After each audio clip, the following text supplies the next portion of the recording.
Welcome to my new blog guys. সেদিন সকাল সকাল চলে গেছিলাম আমি একটা শ্যুটের জন্য।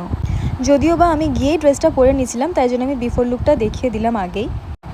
আর শ্যুটে গিয়ে লিটারেলি গাইজ লেন্স পরাটা আমার জন্য খুবই একটা হেকটিক ব্যাপার, বাট স্টিল মন কিন্তু খুব ইজিলি আমার চোখের মধ্যে লেন্সটা পরিয়ে দিয়েছিল, তাও খুব তাড়াতাড়ি। তারপর চোখে একটু প্রথম প্রবলেম হচ্ছিল, বাট স্টিল পরে সেটা নর্মাল হয়ে গেছিলো। দেন মন আমার মেকআপটা স্টার্ট করে খুব তাড়াতাড়ি, আর সত্যি বলতে ওর সাথে কাজ করে আমার সত্যি খুবই ভালো লেগেছে। ওর মেকআপ এত তাড়াতাড়ি শেষ হয়ে গেছিলো নিমেষের মধ্যে, আই জাস্ট ক্যান্ট ইম্যাজিন। এটা ছিল গাইজ আমার আফটার লুক উইথ ড্রেস। নিমেষের মধ্যে মেকআপটা শেষ হয়ে গেছিলো আমার, কারণ যেখানে আমার 2 থেকে 3 ঘন্টা একটা মেকআপ করতে লাগে, সেখানে মন আমাকে চুটকিও মে সাজা দিয়া গাইজ। সত্যি বলতে আমার মেকআপটা ড্রেসের সাথে খুবই দারুণ লেগেছিল, আর মনের হাতের মেকআপ অবভিয়াসলি ভালো হবেই গাইজ। তারপর আমি গুটি গুটি পায়ে চলে গেলাম ফটোজ তুলতে ফটোগ্রাফারের কাছে। অবশ্য ফটোগ্রাফার দাদাটাও খুবই ভালো ফটোজ এডিট করে।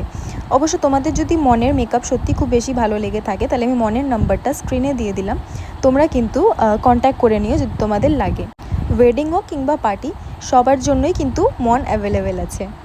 অ্যান্ড তোমাদের এই ব্লগটা কেমন লাগলো আমার শ্যুটের, কমেন্টে কিন্তু জানিও। Thanks for watching this video, bye bye.